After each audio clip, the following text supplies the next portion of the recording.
We are here with Scott Stringer to interview. He was a borough president of the Manhattan, and today he was a guy who opened up the doors of Broadway. Nice to see you. It's great to be with you, Assad. It's great to talk to the Albanian community, which is such an important business and cultural force in New York City.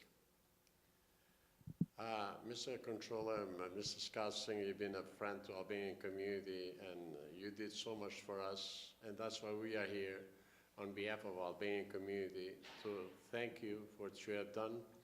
And you know it's around the corner, November 28th, is the celebration of Albanian independence from the Turks and from the Serbs. Well, Albanian Independence Day is always a special occasion, and November 28th is coming very soon.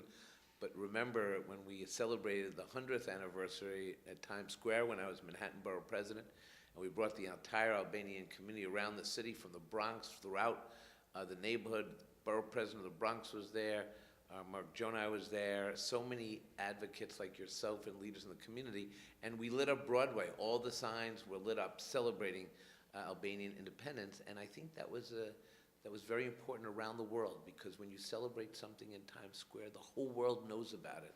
And I think it was a great time for me as borough president.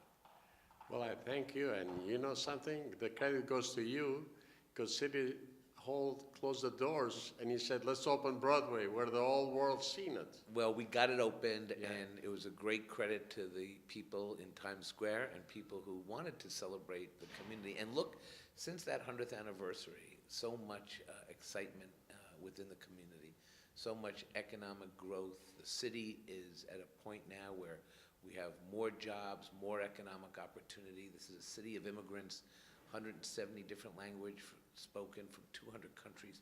And the Albanian community is such a part of that fabric of immigrants who come here and then move up the ladder, aspire to the middle class.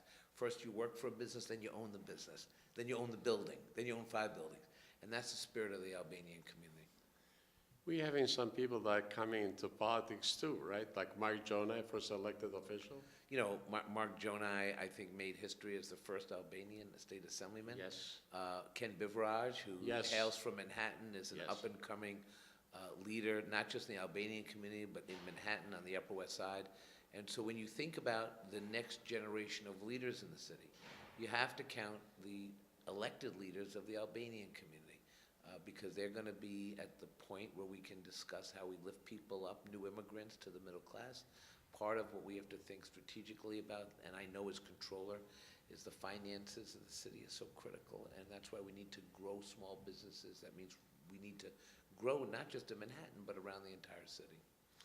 But I think the city is in good hands when they have you, and you have the control of all the city, so. Well, it's been a great responsibility, and I've been very gratified to have the support from the community. You know, you don't do this job of representing 8.4 million people because you think you can do it by yourself.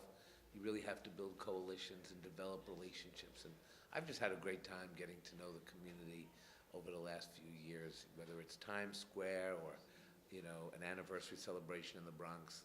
You know, there's always room for all of us to talk and strategize. And I do want to thank you for your contribution. You may be the guy doing the interview today, but you're one of the great leaders in New York City of the Albanian community.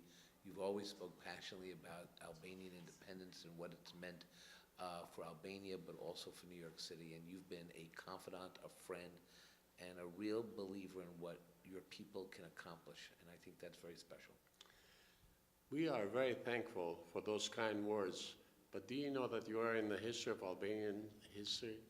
That you did for Albanians more than more Albanians did.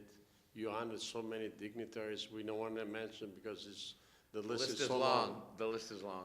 And we had 10,000 people there, but One of them was you, so it was 10,001, right? Well, thank you, thank you. I'm an unofficial, Albanian. yes. And November 28th, we are all, New York is all, Going to celebrate another great year of Albanian independence. but Albanian Americans, right? Yes, In the whole New exactly. York City. In the whole, all of New York City. Thank you so much. Thank you, my friend. Thank you, Good for thank you.